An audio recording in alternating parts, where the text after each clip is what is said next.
रसूलुल्लाह सल्लल्लाहु अलैहि वसल्लम ने इरशाद फरमाया, अल्लाह ताला नरमी करने वाला है और नरमी को पसंद करता है और नरमी पर इतना देता है जितना सख्ती पर नहीं देता।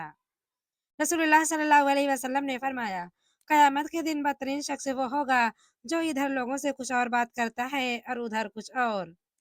रसूलुल्लाह सल्लल्लाहु अलैहि वसल्लम जब दुआ करते 3 बार करते और जब कुछ मांगते 3 बार मांगते।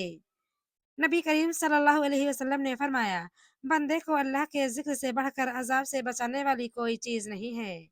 रसूलुल्लाह सल्लल्लाहु अलैहि वसल्लम ने इरशाद फरमाया, बेहतरीन हिजरत ये है कि तू बुरे काम करना छोड़ दे। रसूलुल्लाह सल्लल्लाहु अलैहि वसल्लम ने इरशाद फरमाया, जन्नत में ना कोई मक्कार आदमी दाखिल होगा, ना बख़ील और ना लोगों पर एहसान जताने वाला। आप सल्लल्लाहु अलैहि वसल्लम पर दरूद पाक पढ़ना सबसे बड़ा नूर है और ये वो तिजारत है जिसमें नुकसान नहीं और यही औलिया किराम का सुबह शाम का वजीफा है। रसूलुल्लाह सल्लल्लाहु अलैहि वसल्लम ने फरमाया, तुम जहाँ कहीं भी हो मुझ पर दरूद पढ़ा करो क्योंकि तुम्हारा दरूद मुझ तक पहुँच जाता है। रसूलुल्लाह सल्लल्लाहु अलैहि वसल्लम ने इरशाद फरमाया, बातों में नरमी, खाना खिलाना, आसानी पैदा करना और अच्छे अखलाक से पेश आना अफजल अमल है।